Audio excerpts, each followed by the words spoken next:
최근에 몇몇 목사님들과 함께 수련회 답사를 갔다 왔습니다. 수련회 답사 이제 수련회 장소 저희가 좀 살펴보려고 갔는데 참 신기하게 그 수련회 장 앞에 사슴을 몇 마리를 키우더라고요. 뭐 크지 않아요. 울타리가 뭐 크지 않습니다. 뭐 한 여기 강단 정도 될까요? 이거보다 좀 큰 것 같은데 사슴들이 이렇게 노는 모습을 보고 신기해서 이제 가까이 가가지고 제가 이렇게 봬도 도시 남자예요. 제가 도시 사람이라서 사슴을 많이 못 봤습니다. 사슴들이 이렇게 누워 있는 거예요. 한 2마리 정도가 옆에 누워 있고 몇 마리 이렇게 걸어 다니고. 가까이 갔는데요, 너무 신기한 거예요. 왜냐하면 사슴이 아무것도 안 하고 누워 있는데요, 얘네들이 숨을 쉬는데 아니 헥헥거리면서 숨을 쉬는 거예요. 그래서 저는 방금 뛰다 온 사슴인 줄 알았어요. 아니었어요. 그냥 그 자리에 누워있던 사슴인데 너무 헐떡거리면서 숨을 쉬고 있는 거예요.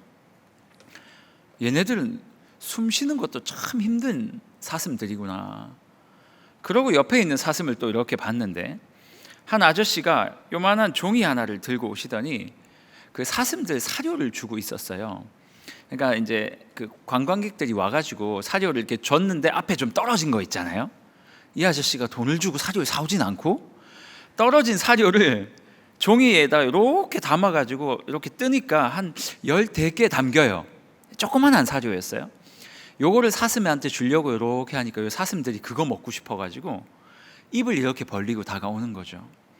그런데 이게 뭐 철창이 있으니까 주려고 하면 입 벌리고 거의 다 들어왔는데 밑으로 떨어지고 거의 다 입에 들어왔는데 또 밑으로 떨어지고 많이 먹은 사슴은 1-2개 정도 먹었고 어떤 사슴들은 아예 못 먹는 거죠. 제가 그걸 이렇게 살펴보면서 저 사슴들의 삶이 우리 인생들의 삶과 참 비슷하다라는 생각을 하는 거예요. 다 됐어요. 뭐 준비할 것 완벽히 준비했고 이제는 내가 수학만 하면 돼요. 막 열심히 공부했고 내가 이제 시험 쳐서 100점 맞을 것만 남았고 그토록 오랫동안 수능을 준비했기 때문에 이제 시험 치고 서울대 가는 일만 남았고 물론 여러분 이야기는 아닙니다. 공부 잘하는 친구들 말이에요. 열심히 준비했고 이제 그 열매를 받아 먹는 일만 남았는데 꼭 내 입에 와서 사라지는 거예요. 다 왔다 생각을 했는데 실패하고 거의 내 손에 들어왔다 생각을 했는데 다 놓쳐버리는 인생. 그저 누워서 숨만 쉬는데도 헐떡헐떡거리면서 숨 쉴 수밖에 없는 그 사슴의 모습을 보면서 우리네 인생과 참 닮았다라는 생각을 했습니다. 제가 신학을 할 때가 한 20대 중반 정도였던 걸로 기억을 합니다. 한 25 전후였던 것 같아요. 그때 이제 경영학을 공부하다가 하나님께서 제 마음속에 그런 마음을 주셨어요. 딱 한 번 사는 인생인데 진짜 가치 있게 사는 길이 뭘까? 그 고민이 드는 거예요. 저 사실은 돈 많이 벌고 싶어가지고 돈 많이 벌어볼까? 노래를 좀 해볼까? 물론 아무것도 안 되는데. 그리고 심지어는 그 아는 학과 형이 저한테 이제 사기꾼이었던 것 같아요. 지금 생각하면 저보고 진규야 너 모델 한번 해볼래 그러는 거예요. 시간 지나고 생각하니까 사기꾼이었어요. 그래서 제가 심지어는 그 제일모직 디자이너 그 아는 이제 여자의 동생한테 가서 나보고 모델 하라 그러는데 너 어떻게 생각하냐 그랬더니 저를 이렇게 한번 훑어보더니 오빠는 안 돼요 그러는 거예요. 왜? 그러니까 엉덩이가 모델들은 조금 해야 되는데 아무튼 못생겼대요. 넌 안 된대요. 그러면서 저에게 그 자매가 하는 말이 사기꾼인 것 같아요. 이왕이면 가능성이 좀 있지만 그래도 안 했으면 좋겠다 이렇게 말해줬으면 얼마나 좋았을까. 여러 가지 꿈도 있고 생각도 많았는데 하나님께서 그 어떻게 하면 인생을 가치롭게 살게 하실까라는 이 질문 앞에 목회라는 단어를 던져주신 거죠. 그래서 하나님 저 목사가 돼야 됩니까? 고민을 하고 있었던 때였어요. 어느 날 교회 앞마당에 노숙자 한 분이 앉아 계셨어요. 이 노숙자분이 자주 찾아오시던 분인데 그날따라 괜히 말이 걸고 싶어가지고 제가 갔어요.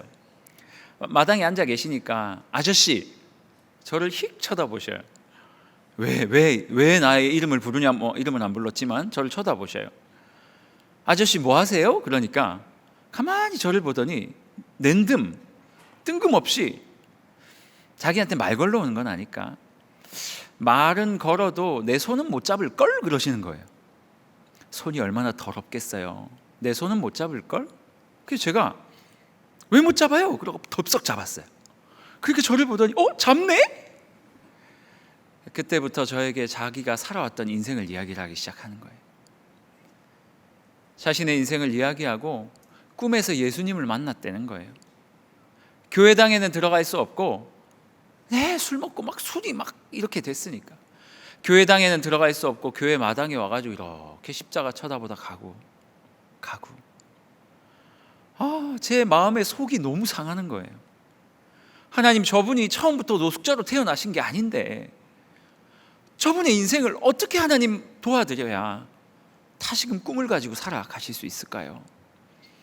저에게는 도울 수 있는 힘이 없잖아요. 어느 날 또 저에게 전화가 왔어요. 대학부 형이었어요.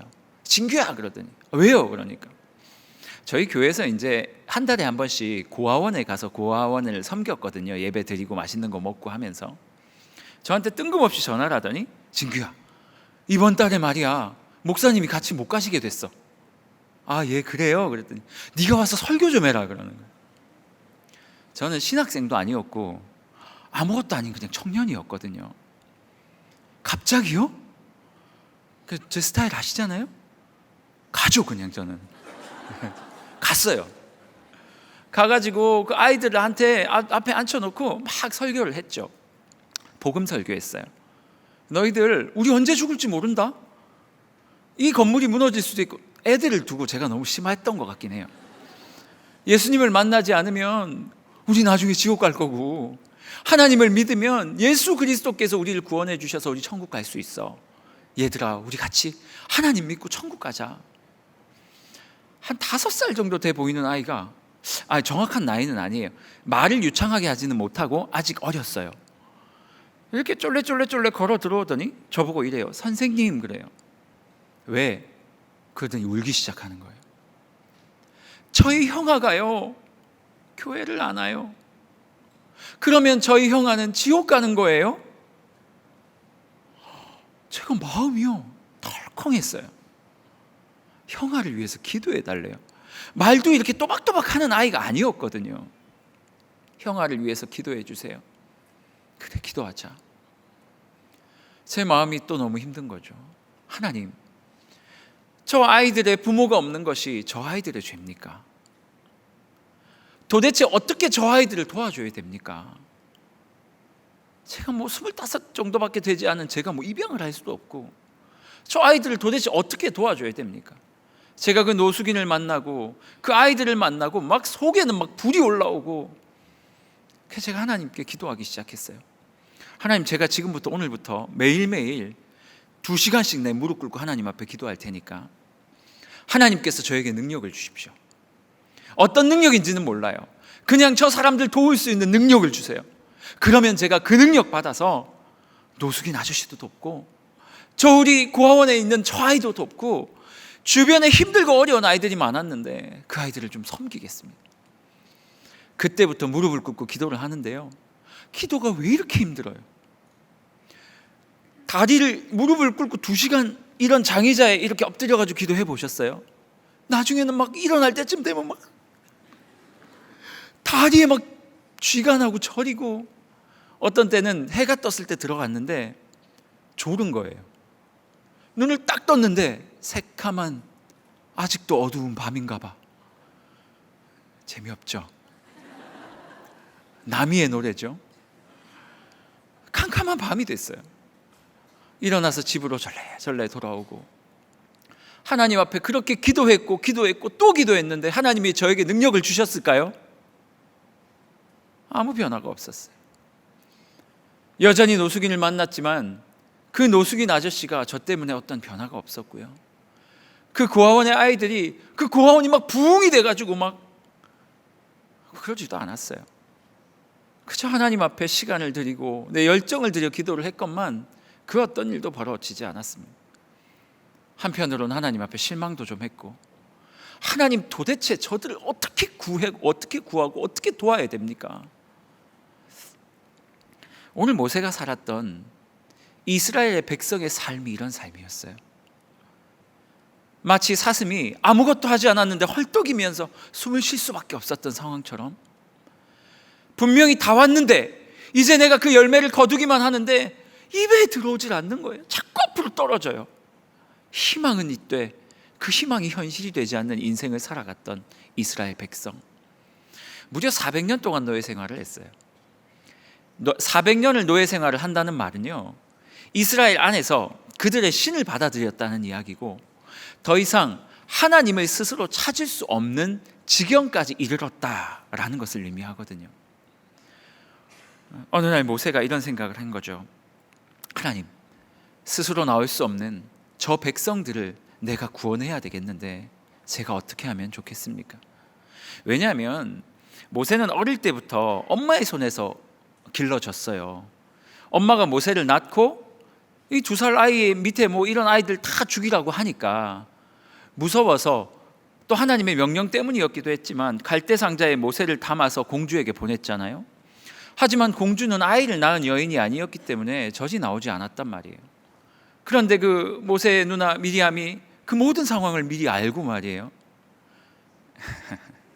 그래요, 8시가 넘으면 이런 유머를 하면 안 되는데, 미리암이 그 모든 상황을 미리 알고 이제야 됐죠. 네, God bless you. 모든 상황을 알았던 그 미리암이 모세를 따라가서 공주에게 뭐라고 말하냐면, 우리 엄마가 지금 젖이 돌아요. 우리 엄마가 이 아이를 먹일 수 있을 것 같은데 어때요? 했더니 공주가 아주 쿨하게 데리고 와라. 그래서 공주의 아들이 되었지만 모세는요, 자기 엄마 미리암이 아니죠, 자기 엄마의 품에서 자랐단 말이에요. 이 엄마가 모세에게 어릴 때부터 계속 무엇을 가르쳤을까요? 저는 이렇게 가르쳤을 거라 생각합니다. 모세야, 너는 사실 이스라엘 백성이야. 내 아들이고 이러이러해서 내가 너를 보낼 수밖에 없었으나 하나님은 너를 구원자로 이 땅에 보냈고 너를 통해 이곳에 있는 이스라엘 백성들이 구원받게 하기를 원하신다. 모세가 왕자였으니까 어느 정도 실력도 갖췄을 것 같아요. 무술에도 능했고 학식에도 능했다고 이야기를 하니까 어느 날 내가 어떻게 저 백성들, 마치 그냥 사슴처럼 헐떡일 수밖에 그렇게 살아갈 수밖에 없는 이 백성들을 내가 어떻게 구해야 될까 늘 생각을 했던 모세의 눈앞에 갑자기 애굽 병사가 나타나더니 자신의 백성 이스라엘 사람들을 괴롭히기 시작하는 거예요. 의협심에 막 일어난 모세가 그를 때려 죽였어요. 자신의 힘으로 구원을 이루려 했다가 결국 그는 미디안 광야로 도망가는 신세가 되었고요. 거기서 무려 40년 동안이나 그 광야를 떠도는 떠돌이 인생이 되었다라는 거예요. 첫 번째는 하나님께 삐졌겠죠. 하나님이 살라고 한 대로 살았는데 나 지금 왜 이러고 살고 있어요?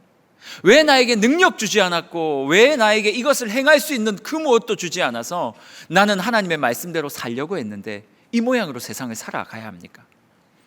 그리고 모세는 아주 의기소침하게 주눅들어서 무기력하게 인생을 살아갔을 거예요. 그런데 어느 날 하나님께서 떨기나무에서 모세를 만나 주시죠. 모세야.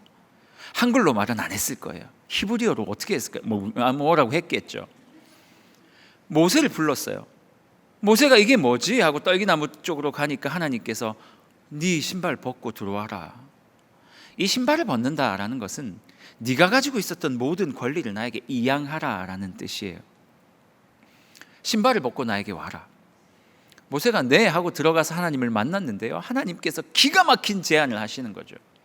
모세야, 40년 동안 광야에 떠돌았으면 이제는 말이야, 이제는 내가 너에게 맡긴 그 사명을 이룰 때가 되지 않았니? 모세가 열받죠. 왜 열받아요? 하려고 했는데 하나님이 도와주지 않았잖아요. 그래서 내 인생이 이렇게 망해버렸잖아요. 왕자였는데. 모세가 하나님께 말해요. 하나님, 전 못해요.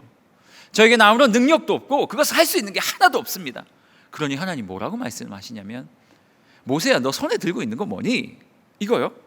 지팡인데요, 이 양들을 목양할 때 쓰는 지팡이였어요. 앞이 이렇게 꼬부라진. 그래서 양들이 엉뚱한 데 가면요, 이 갈고리처럼 생긴 요걸로 양들의 목을 싹 감아가지고 다시 절벽에서 끌어오는, 맹수들이 나타나면 그 지팡이를 가지고 맹수를 처치했던 무기였어요. 하나님, 저 지팡이 가지고 있는데요, 던져봐.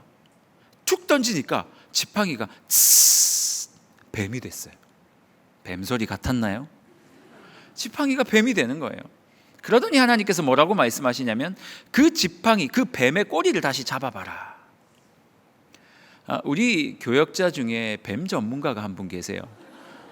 고모 목사님이신데 저기 신안 시골에 사시면서 이 얘기를 저한테 목사님 해도 돼요 그래놓고 오늘 마음이 바뀌어서 하지 마세요 그러다가 제가 할 거예요 이러고 올라왔어요.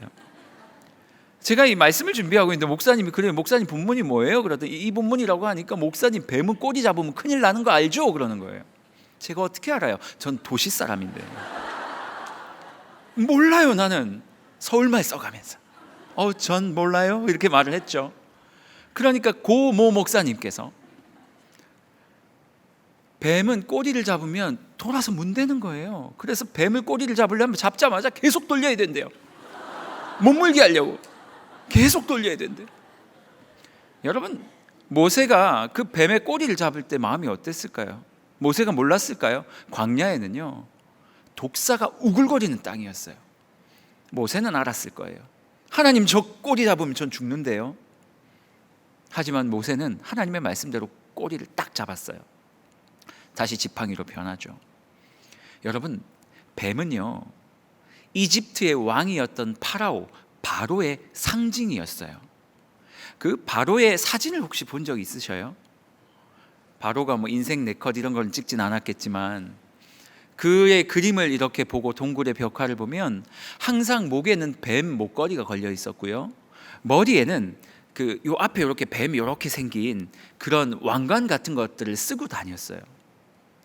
그러니 술사들이 나중에 모세와 대결을 할 때 지팡이를 던지니까 코브라로 바뀌잖아요. 그러니 뱀이다 그러면 바로의 상징, 권력의 상징이요 능력의 상징이었단 말이에요. 모세가 그 지팡이를 잡았을 때 하나님께서 모세에게 주신 말씀은 뭐였냐면, 사랑하는 모세야, 이제 내가 너와 함께 할 것인데 내가 너의 능력이 하나님으로 함께 할 거다. 바로가 가진 그 권세, 너 꼬리를 잡아도 너에게 꼼짝 못할 만한 그 권세를 너에게 줄 거야. 그래도 못하겠냐? 모세가 또 거절해요. 손 넣었다 빼봐, 문둥병. 다시 넣었다 빼봐, 깨끗해졌어요. 그래도 못 믿겠니? 물 한 잔 떠와봐. 부으니까 피가 됐어요. 하나님께서 모세에게 이 증거를 보여주시더니 그를 설득하셨고 모세는 설득당했어요. 여기까지 본문이 오늘 읽은 우리 본문의 앞까지예요. 그럼 목사님 설교 언제까지 할 건데요? 오늘 본문은 짧게 얘기하고 끝낼 거예요. 여러분, 모세가 하나님께서 주신 그 지팡이를 들고 자기 장인 이드로에게 갑니다. 장인어른, 왜? 사위, 왜? 저기 제 백성들이 있는 애굽으로 좀 가야 될 것 같아요.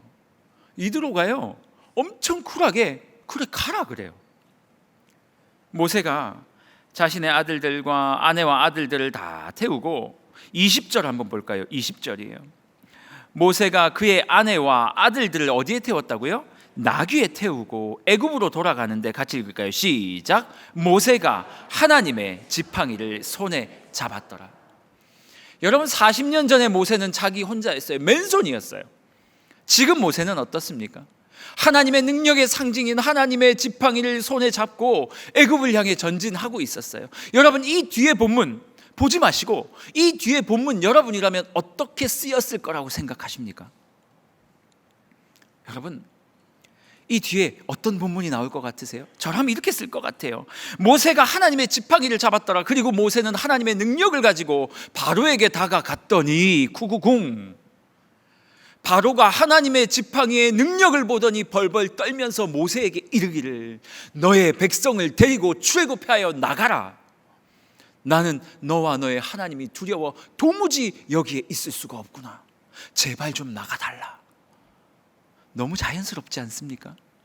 모세는 자기의 힘으로 하나님의 백성을 구원하려 했는데 안 됐고, 하나님의 능력으로 지팡이로 백성을 구원하려고 하니 하나님의 능력이 그들의 모든 것들을 구원해 주셨더라.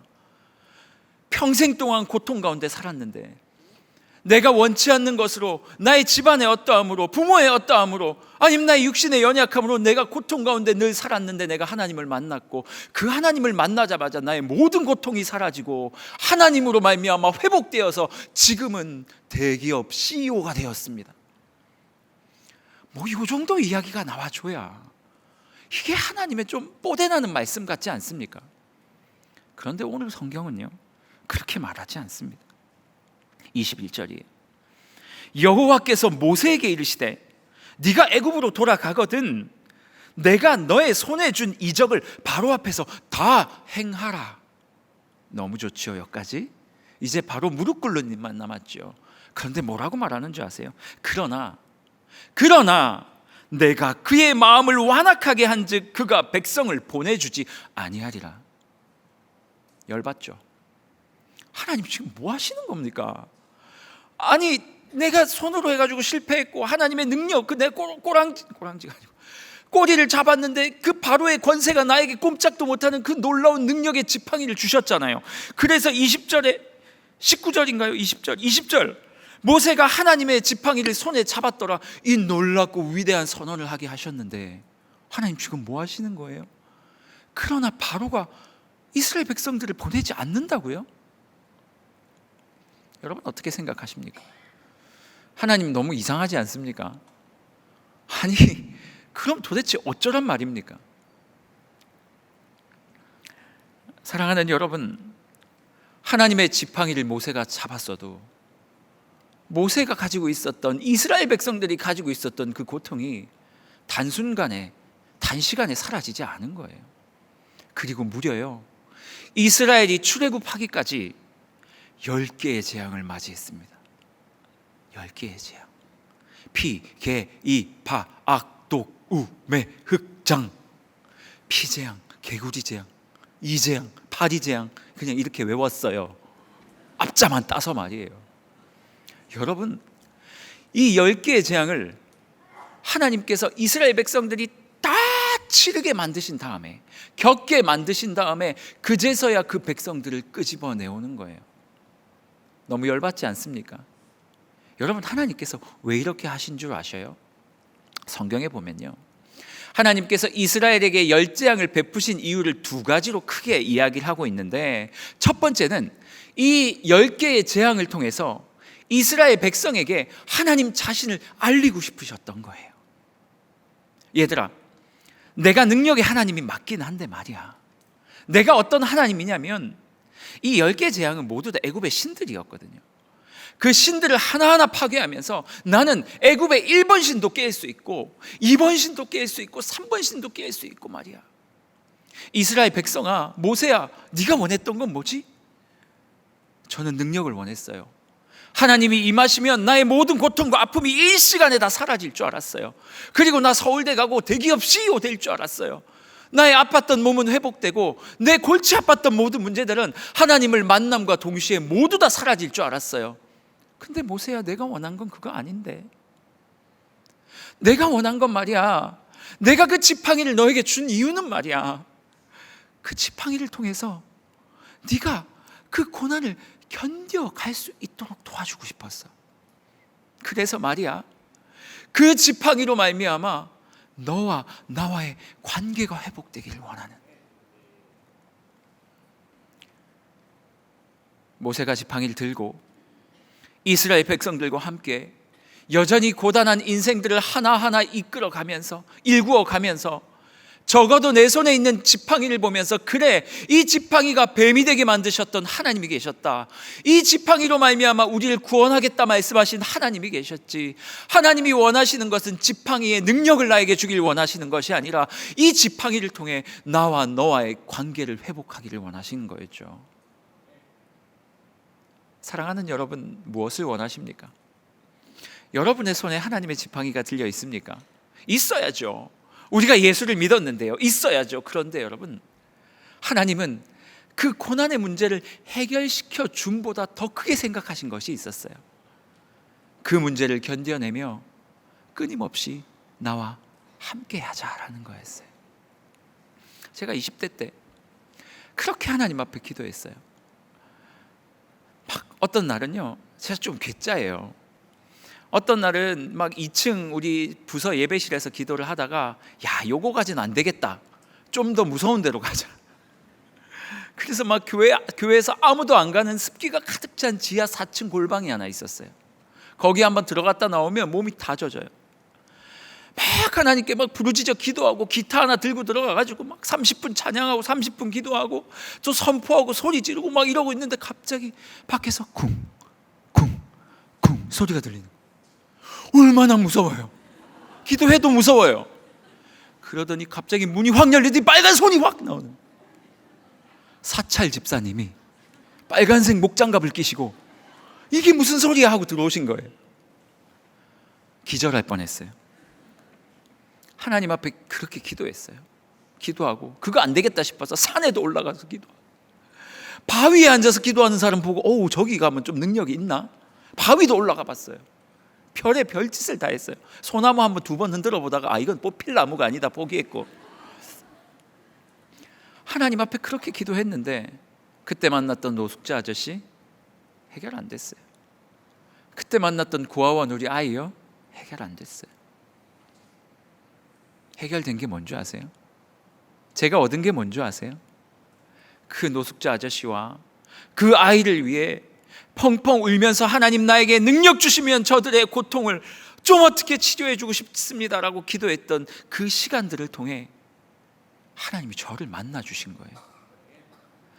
그들을 위해 씨름했는데 하나님이 저를 만나 주신 거예요. 오늘 말씀을 계속 준비하는데요, 오늘 말씀을 준비하는데 하나님께서 제 마음에 어떤 마음을 주시냐면, 진규야, 하나님께서 정말 너희들이 갖기를 원하는 게 뭔 줄 아니? 하나님 뭔데요? 너 능력 갖고 싶지? 예, 저 목사잖아요 주님. 제가 손 얹으면 우리 성도들 좀 치료해 주고 싶어요.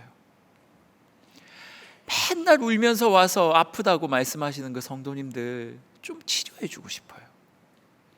10년째 낫지를 않아요.